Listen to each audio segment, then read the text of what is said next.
tonight's really exciting. You probably know what's going to happen. We're going to interview the amazing Nicky and Sila Lee. Let's hear it for Nicky and Sila. Nicky and Sila are the founders of the marriage course, the marriage preparation course, and the parenting courses that we run here. Do you know 1.5 million people have already been through the marriage courses, and it's just blessing countless couples all around the globe, and particularly here in Asia. This is the biggest part of the world for the marriage courses, and Nicky and Sila have been on this amazing trip. We've worked them so hard. I'm slightly embarrassed. I'm so sorry, Nicky and Sila. We've taken them to minister in Shanghai and then Tokyo. Then they've been here this week doing this amazing marriage course experience week with pastors all around the region from 14 countries. And we said, they fly tonight. So you leave here at, I think the car's coming at 8 or something. So we said, please, would you stay and speak at HTBB all today? And tonight we're going to interview them well, you're going to hear what it's about. But I'm not going to do the interview because there's somebody far better at interviewing than me. And that is another one of the pastors here called Kate Molest. Kate, Kate is amazing. Kate, you know, you've heard the phrase, "Oh, you of little faith." Well, Kate is not a woman of little faith. She's a little woman of faith. And Kate, would you come up, and the Lees as well? Let's give them a round of applause as they come. All right, Miles, I'm not that short. I am so excited to have you here because you are not averse to embarrassing questions. So should we get stuck in? Because we've only got them till 8, so we want to make the most. Can we say one thing before we start? Just because I know there are quite a number of you here who have been involved in making this past week, the marriage course experience, really happen. And you have just been, I mean, Miles was talking about praying, serving, giving. You have been serving and really in the most remarkable way. And the impact on those 92 couples from 14 different Asian countries was a lot down to your amazing serving and hospitality. And they've gone away blessed hugely beyond what they had ever imagined. So thank you from the bottom of our hearts for making it such an amazing week. And can I say how much we love being back here at HTBB? We were last here in November. And right at the end of November last year, and it's so exciting seeing what is happening here. So exciting seeing our friends, Miles and Sarah, Dan and Katie, and more friends that we have here. Stu and Abby, lots. I won't start a list. There are too many. Lots and lots of you here now. You're all amazing. And you've also sent in some cracking questions. So let's start with singleness. How do you know, so someone asked this question, how do you know whether you are called to marriage or to celibacy? But there was also another question, so I'm going to do 2 at the same time for you. How can you find joy in the waiting? This question is beautifully honest. When you've asked God multiple times over a long period of time to give you a person, and he's not. Can I start? Is that right, my darling? The Bible upholds singleness and marriage and says that both of these are good, that the single life is good when it is lived richly and fully. And we have single friends now who actually are our age, and they live the fullest lives we know. And that is because they have great friendships. They do stuff. They're not just sitting around at home waiting for somebody to come along. They've decided they're going to live their lives to the full. And they are going for God. And so we know we have great friends who've lived a single life to the full. We know many other people who are married and who are living great married lives. And it's this, God calls a few people. I think it's just a few, not very many, but some to live a single life. Most people he calls to marriage and family. And the question is, how do we get from one to the other, my darling. You answered a bit about waiting. Yeah. So I think that the most important thing, and I think this is for the church community to understand the value that God sees in both singleness and marriage. I think the issue for many church communities is that somehow everybody thinks that married couples are somehow a level above the single people. And we want to say loud and clear that is absolutely not the case. And I mean, this church is full of many young single people, and that is giving it such a wonderful vibrancy. And we want all of you, and I know Miles and Sarah and Dan and Kate and the other team here want you to know that singleness is not just about a sort of second-class way of life until you get married, and then it like really starts, and then God really uses you. It is not like that. So I just wanted to underline that. But I think in terms of, as single people, in answer to the kind of second question, yes, we must pray and tell God the desires of our heart if we want to get married and we want to find a partner for life. But we should not then somehow expect that God is just going to bring that person and we will know. They'll suddenly sort of just walk into our life, and there they'll be, and we'll know that's the person I'm going to marry. It doesn't work like that. And actually, it's all about being proactive. It's about what Nicky was saying of living a fulfilled life. God has got so much for you to be doing as a single person that you couldn't do if you were a married person. Go for it. But also in terms of the relationships, go for it. Our encouragement would be proactive. Make friends. Make many friends. Because there is not just a one person out there who is your soulmate that God has got lined up for you to meet at this point, X date in the future, and you just have to wait. It's not about that waiting. It's about being proactive in building healthy, great friendships. And in the doing of that, then you start to think, ooh, I really feel attracted to that person. And then you need to start to be more intentional and be bold. And whether you are a man or a woman, say, shall we go and have a coffee together? And I think it's really important that when you have a coffee together or you go and do whatever you want to do together, play tennis or whatever. Perhaps not whatever, my darling. Okay, maybe not whatever. But something on the level of having a She's cup of coffee. She's speaking as a woman, I can that you do not expect that the next step is a marriage proposal. That is a kind of really big, important understanding that I think all of us, well, not us, people who are single should have with each other. But that opens up another whole area about sort of etiquette around dating. Back to Katie. I'm a living testament of that. You know, Dan, actually, my first memory of him is him sprinting after me. Like, no joke, like Limper Christie. He's a bit out of date, right? But so the first impression I got of Dan was sweaty, out of breath. Hi, I didn't say hello to you at church, and that is proactive, right? Absolutely. Yes.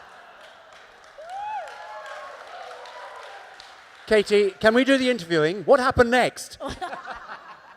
You kissed, got married. No. I thought he fancied my friend. So it was very confusing triangle for a while. Anyway, we got there in the end. Okay, so 2 more questions. I'm going to combine 2 again. This is a good chance for me to say we had loads of questions, and we've not got a whole lot of time. So what we've done is we've tried to combine questions. We're trying to cover every topic, but if yours doesn't get answered this time, then we'll try again next time. So let's move on. One person asked, isn't it good to live together first to understand each other before signing the marriage paper? And another person said, my long-term goal is to have a strong family life. I have recently moved in with my non-Christian girlfriend. Is this a problem for my long-term goal? Can I answer the first bit about... Well, actually, in both questions come the bit about, is it a good idea to live together as a way of testing out the relationship before you get engaged and before you get married? Social scientists did a lot of research as to marriages that stayed together, marriages that broke down, and they discovered that couples who lived together before they got engaged were more likely to break down than those that didn't. Once they got married. Once they got married. And this caused them to scratch their heads. They thought, why is this? Surely, if you live together first, you're testing out the relationship and you'll be more certain as to whether or not you should stay together. And it was only after sort of research that they discovered what happens when a couple just move in together is it's a lot harder to break up if the relationship isn't working. And they developed this, what they call commitment theory. And commitment theory has two parts to it. One is that you build up the external constraints. These are the things that hold you together as a couple. For example, you may share a house, you may share a car, you may share a bank account, you may share a dog, you may share a child. These are external constraints which help to hold you together. The other part is internal dedication. And this is what makes you want to be together for the rest of your life. And what they discovered was many couples who were cohabiting first before they got engaged were building up these external constraints, and then many of them, it was hard to leave the relationship, so they decided to get married. But they discovered that's the wrong way around. That actually you need the internal dedication first. I want to be together with this person for the rest of my life. Then you get engaged, get married, move in together, and then if you have that internal dedication, then you welcome the external constraints. You want these other things that I've mentioned, sharing a house, sharing a bank account, sharing a dog, sharing a car, children, and so on. You want these things because they help to hold you together. If you have the external constraints without the dedication, you can end up feeling trapped. And you know, it's fascinating. It's so often that sort of social science backs up what the Bible says and God's ways, because God really does know us best. And he knows that it's better to explore the relationship. Just as Sila was saying, the dating is good. You need to explore, discover if you have things in common, discover if you respect this other person, discover whether you want to spend the rest of your life with you. Discover those things first before you then tie the knot and move in together. And I think in answer to the second question about moving in with someone, I think the person asking the question was a Christian, moving in with someone who's not a Christian. And I think what we would want to say on that is that when you marry, this internal decision, so much of it is based around those shared core values. And of course, faith is a very important value, belief. It's a core value and belief. And it impacts everything about our lives. And if you don't share those, then it is much more challenging in a relationship, because, I mean, marriage is a journey from independence, then you get married, two people coming together, and then it is a lifelong journey of growing in interdependence, of getting to know each other better. And actually, if you share what is right at the core, then that growing interdependence, intimacy, and connection has a much greater opportunity with the shared faith. So I think I would want to say, think carefully about getting together with someone who doesn't share those same, the same beliefs and values. But having said that, we know people who are in marriages where they haven't shared faith, and actually what we've seen sometimes is then actually they grow further and further apart. But sometimes there is an amazing opportunity as the person who doesn't share the faith starts to see what faith looks like really in action over time. And very much it's about actions and about the ways of loving rather than actually, saying we don't think the same things. Actually, it's through actions of loving and respecting where each other are at that then we've seen people coming together, drawing together, and people coming to share faith. Can I tell one such story? This was where the wife was a Christian, the husband wasn't. And she was desperate to get her husband to do the Alpha course. But the more she tried to persuade them, the more he resisted. And eventually they did the marriage course together. And one of the things on the marriage course is there's a session on forgiveness, and they each talk about the ways they felt hurt by the other. And what the wife said to her husband on the marriage course was, what has hurt me is that you haven't really tried to understand my faith. And he loved his wife deeply. And as a result of that, he went on Alpha in order to understand her faith. And it was on Alpha that he came to faith himself. They became amazing. They then went on to lead Alpha, lead the marriage course, and God is using them very powerfully as a couple. I think this feeds in really well into another question we got. You've begun to answer it already, but obviously in our context, well, you've said a lot of beautiful things there in terms of maybe not the science behind not cohabiting before you get married, and what it's like marrying another believer and all of that.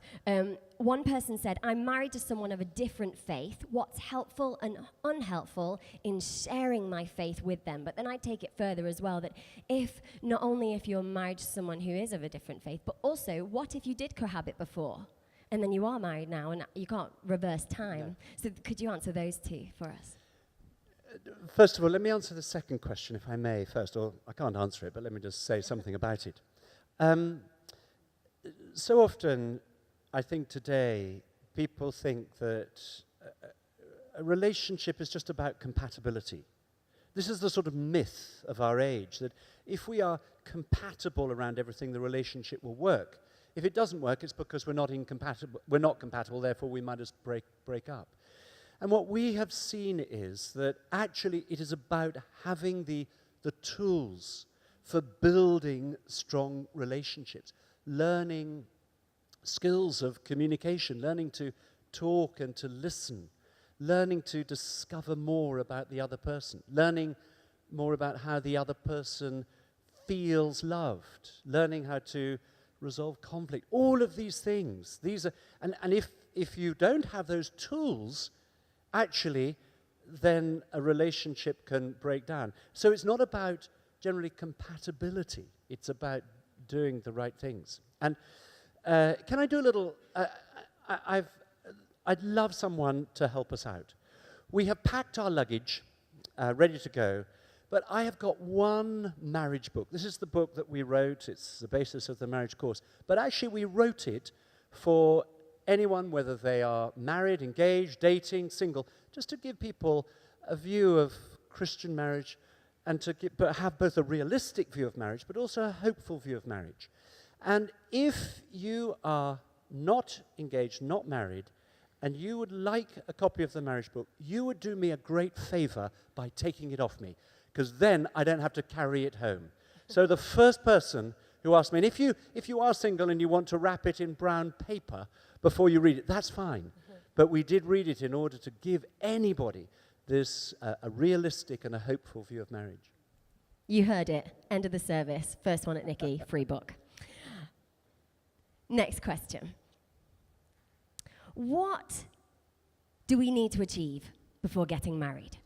Do we have to work on our problems before we decide to get married? For example, a secure job and being financially stable.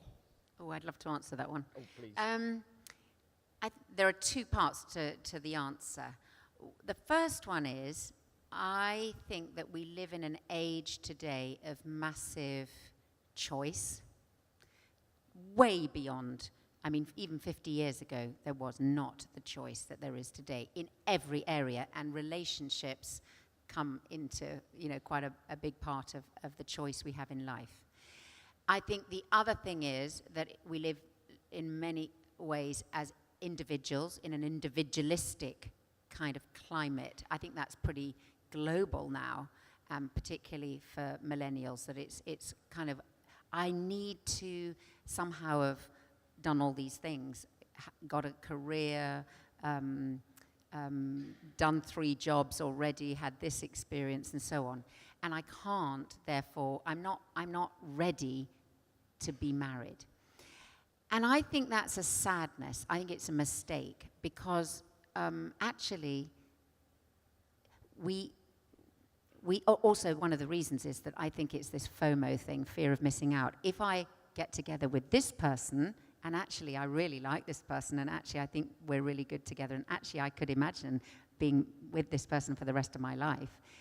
But help, this might not really be the right person. That's the problem that we have today in choice. And I think we need to have the courage of our convictions, as it were. If you meet someone and actually it's great and it's wonderful, but you have, maybe you're even still students, that doesn't disqualify you from getting together and having an amazing adventure of life together as a married couple. That is absolutely what our experience was. Nicky and I got married as students. I was halfway through my degree. Nicky had just graduated. How old were you, my darling? I was just 21 when we got married. And Nicky was just 22. And I had a car, so I was very mature. It was quite an old, rusty car, it is true, but it did go. It was his granny's Mini. It was very uncool. I think you liked it at the time, my darling. And it had a hole in the bottom. Yeah, I did have a hole in the bottom. If it rained, it filled up with rain, it's true. But we ended up, doing life together, the discovering, the maturing, the working out who we were really together. And that has been an amazing thing. I think the other thing to say as the other part of that question is, oh gosh, it's gone completely out of my head. Shall I talk while you're thinking of it? It'll come back to you. Yes, absolutely, do. It was really Can important. I say, on the on the one hand, we don't want to advise anyone to rush into marriage. It's the most important decision that you make, actually, after your decision about God. And generally speaking, a rule of thumb is we think it's generally good to have known somebody for a year. So you see them, through the different sort of times of year and different situations and so on. But the second don't just go on delaying. Don't delay and delay and delay. And I think that's what you were inferring, wasn't it, earlier? Many people today tend to delay too long. And it gets harder. The longer you delay, the more set you become in your ways, the harder it is to work it out together as a couple. I've remembered what I was going to say, so. Have I said it? And then one other thing I wanted to say, this is a third sort of don't rush, don't delay, but the third thing is don't marry on the installment plan. By that, I mean, don't marry on the basis that once we get married, I will change this person to be the way I think they should be. And that relates again back to the thing about somebody who doesn't share your core values, your core belief, doesn't share your faith. Don't marry them on the basis you'll be able to change them once you're married. You have to marry them as they are now, with you see their flaws, you see their faults. This is the person that I want to marry. And I'm not marrying them in order that they will change. I'm marrying them, I want to share the rest of my life with this person as they are now. There was part of one of those questions that was about, should I be really kind of working at becoming successful, doing this, doing that thing? And actually, there is a part where that is right, because actually, we should be working on ourselves and on who we are and our character. And I think Andy Stanley, who pastors a church in America, has a great saying, and I can never say it because I'm... Shall I say it for you, my darling? Yes, please do. Andy Stanley has this talk, how to become the person you're looking for is looking for. Got it? How to become the person you're looking for is looking for. So what it means is, if you know there are areas of your life that really, you're not that proud of, that you really feel, no, this is not how I want to be, or there's baggage from your past and so on, actually you can be asking God to help you change, to help you work through stuff, to help you become more the person that the person you're looking for would like to find. So I really think actually there is a rightness in delaying if you know that actually in yourself you're not quite in the place that you would like to be for someone that you want to get together with and be married to. And I think that goes back to the waiting. How do you find joy in the waiting? Finding joy in the waiting, I think, is allowing God to work on us and in us, changing us to become more like himself. That's where we find that joy. I was thinking about it, and actually that's how it was for us, what you were saying earlier about not having everything sorted before you get married. That's what Dan did, didn't you, babe? He always gets nervous when I start talking about him. But I was 21 and he was 22. And he was thinking of proposing. We'd been dating about a year. And his mom, he went to his mom and says, I think I'm going to ask Kate to marry me. And she went, oh, thank goodness. Well, it's taken you enough time. After like a year. She knew before he did. Anyway, brilliant. I just wanted to tell that story. Okay, moving on. There's someone who's written in about a long-distance relationship. Their message was this: what is the best advice for a new long-distance relationship? We started long distance and will only see each other twice a year for the next few years before we can be in the same country again. We would really like to walk with God together.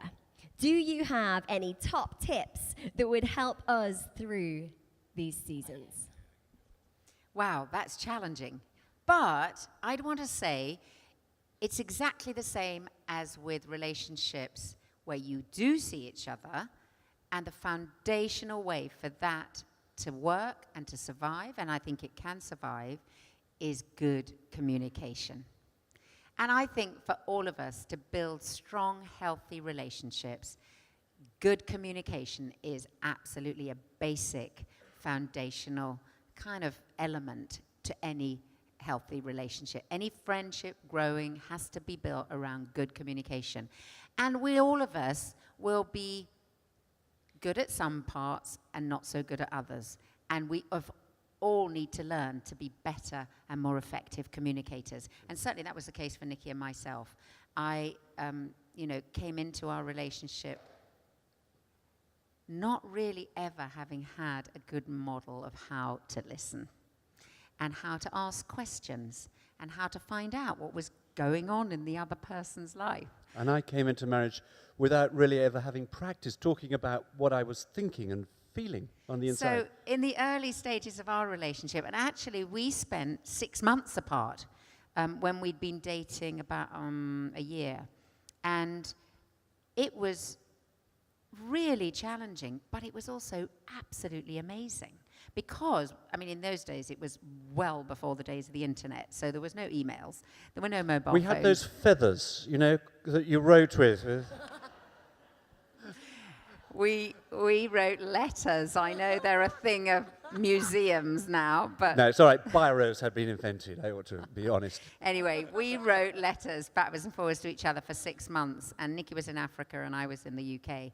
And it was an amazing element and part of us growing to get to know each other. Because you say things writing to each other that you would not say when you're together. And so we learned a lot about each other. But I would also say that we had a time in our relationship where we were sort of living in 2 different cities for 2.5 years. And we did have the telephone, and we didn't see each other, all that much. And oh my goodness, we had a lot of miscommunication. And actually, I think it is possible to sustain a relationship at long distance, and obviously now with Skype, FaceTime, emails, and so on, you can do that. But just be aware that you need to be hyper kind of alert about what you're communicating and realizing that actually not being together, there is so much room for miscommunication. Yeah, and just knowing that just as you said, the misunderstandings, knowing that that is normal when you're communicating this way. I think the other thing is, faithfulness is such an important part of relationships, and that it's faithfulness that builds the trust between us, and therefore we need to have an understanding that if we're in this relationship, that one of us isn't going to start flirting with someone else or dating someone else. That is and we need to have those conversations. And I think one more thing that can be a great help is if it is over a longer period of time. In order to share, relationships come down to what do we share? And when you are together, finding that you have enough shared interests. It's these shared interests that lead to shared conversation, shared memories, and so on, that build the relationship. Now, if you're apart, you can't do anything together, but you can actually, you could read the same book. I mean, if you wanted to, you both read the marriage book, and then read it at the same time, and then talk about what you're reading. Or another amazing book, The 5 Love Languages by Gary Chapman. It's one of the most helpful relationship books we've ever read. Both of you read it, and then at the same speed, and then discuss it together. And another amazing thing would be to do the Bible in 1 year together. So this is an app that our senior pastor, Nicky has done over many, many years. He's done a daily Bible reading called the Bible in 1 year, and you go through the Bible in 1 year. So there's a short passage from the Psalms or Proverbs, a short passage from the Old Testament, and a short passage from the New Testament, and then he does a commentary on each. Now, you don't need to do the whole thing, but because you just download it and it's every day, you could each be doing that, the other side of the world. And then when you communicate, you could be sharing stuff from what you're reading. I've got a juicy one. Oh. Okay, you ready? I fancy someone at church who is, unfortunately, dating someone else.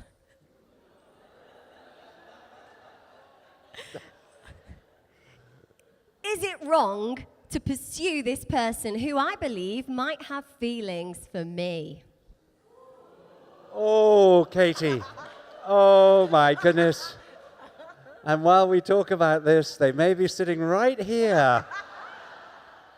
It might be you. First thing I would do is pray. Pray, pray, pray.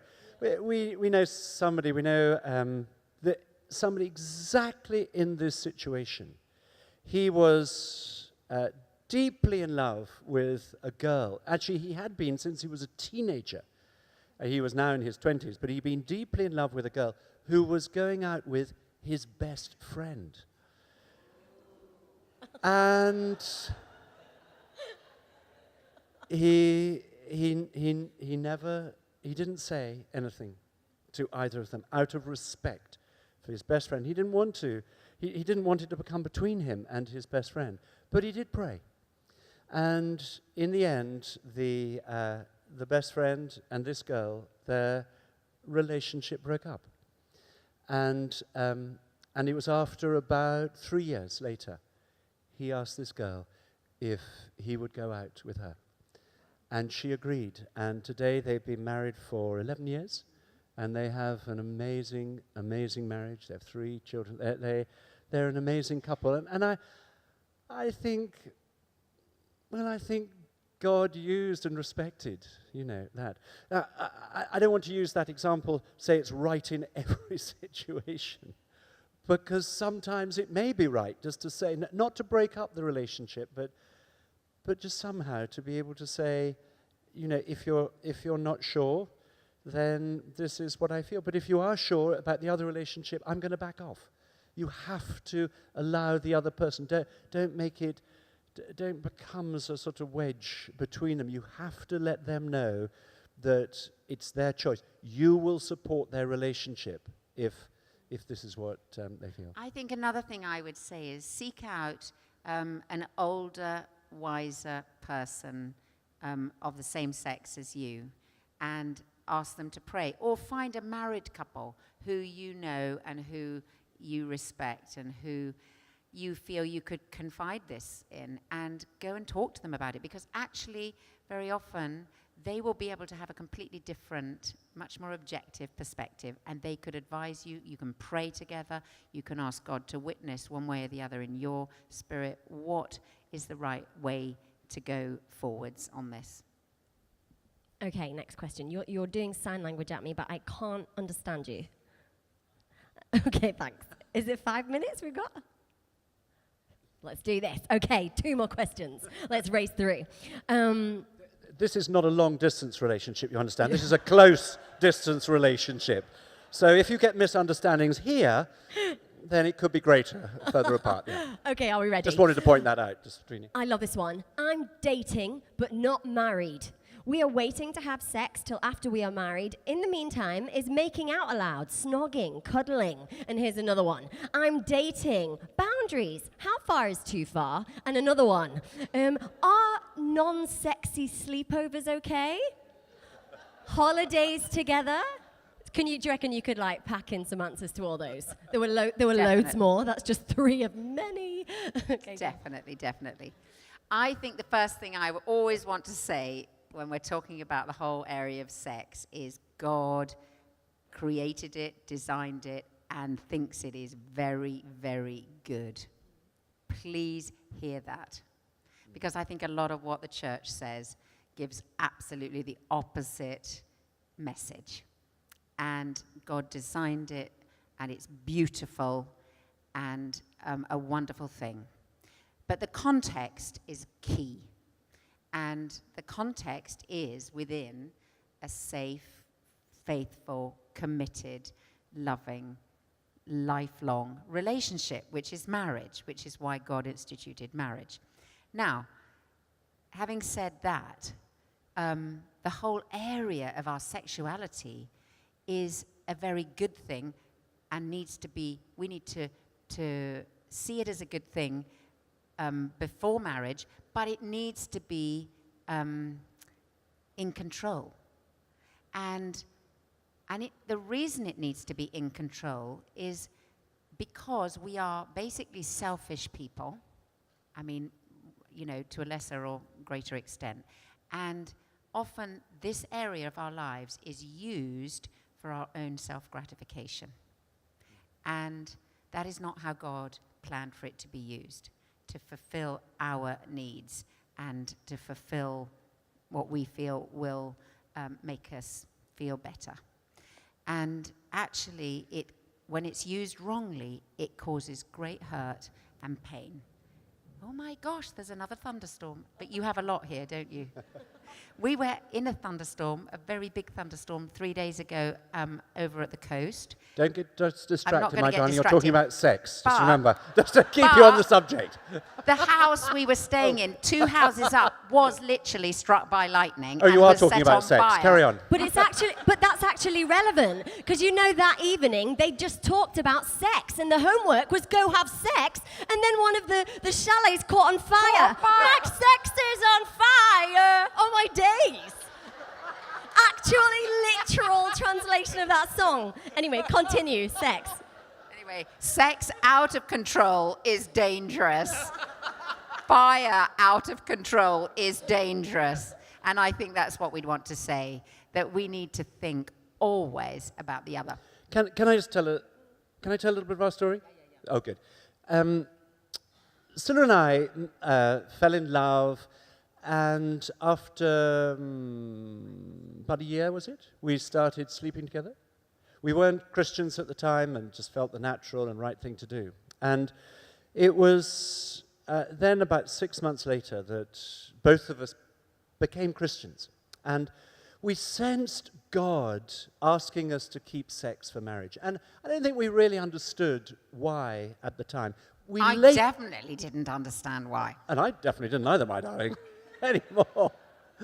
But it was only later that we came to understand that sex is this precious gift, as Sila's described, which is about the giving of ourselves to each other in love and commitment. And That's why it goes together with the marriage vows. In the marriage vows, we give ourselves to each other in love and commitment, and in our sexual relationship, we give ourselves to each other in love and commitment.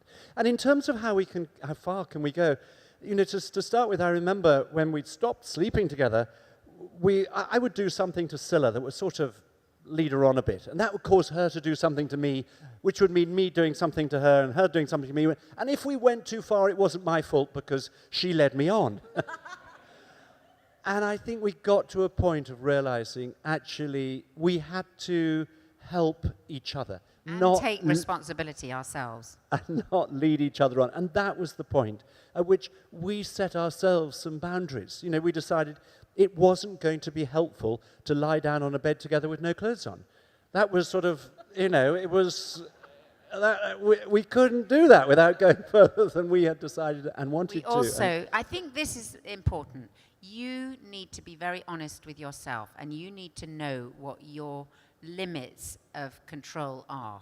And it'll be different for different couples. So we're not going to say this is the line and you shouldn't do this and you should do that. You have to decide that. But for us, we set some very clear boundaries in terms of our physical relationship. We had to keep reminding each other of those, but we each had to take responsibility. It wasn't like, oh, well, they're taking the responsibility, so I don't need to worry about it, and it doesn't matter. If they suggest this, I'll go. And I mean, for us, the other one that was big was we actually knew we couldn't stay over at each other's flats on our own with just the two of us. That was just too much of a temptation for us. And the environment like that is exactly an environment for a married couple when you're living in the same place, just the two of you together, and the intimacy. And actually, if you are attracted to each other, the attraction is so strong, the natural thing is that you want to be as intimate as you can possibly be. And we knew that was too much for us, so we kind of made that as a boundary for ourselves. And we have since then talked to couples who have decided it's all right to sleep together in the same bed as long as they don't make love. But then once they got married, they found it much harder to let themselves go, to be aroused, to arouse each other. And so we would say to couples, for the long-term sake, if your relationship leads to marriage, then actually setting boundaries, like Sila has said, otherwise you can store up problems for yourself in the longer term. Do I have time for one more? Because it's my absolute favourite. Do you want one more question? See, they do. Okay. Dan, okay, one more. Dan last question. Nodding dutifully.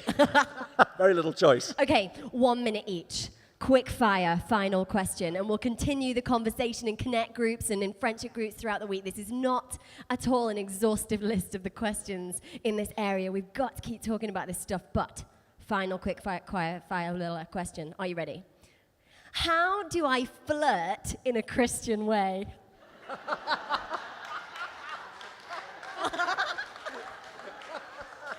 Actually, I've just thought, I really hope this is from a single person, not someone who's married, or maybe they just want help flirting with their wife. I don't know, whatever.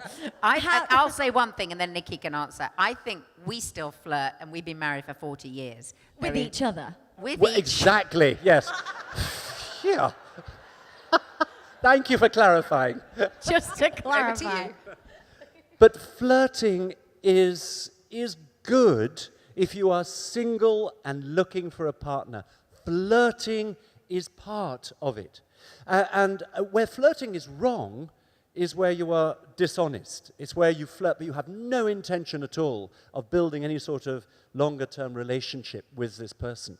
But if you are looking for a partner and it is somebody that you really fancy, you really want to get to know them, then flirting is part of seeing whether they are attracted to you. They may not be. It may not be reciprocated at all. But I think it's like a God-given good part of our sexuality. Because actually, the whole point is that we do get attracted to each other and that we don't miss each other. And I think it's a bit like anger. Anger is a God-given emotion.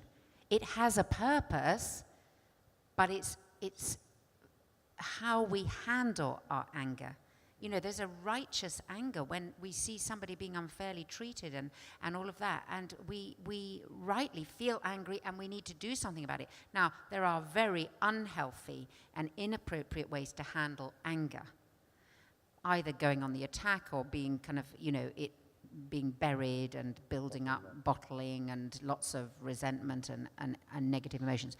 And I think it's the same with flirting. Flirting is a good God-given part of who we are and our sexuality, but it's how we handle it and the right context. And all that Nicky said, I think, is the kind of right boundaries. Nicky and Sila Lee.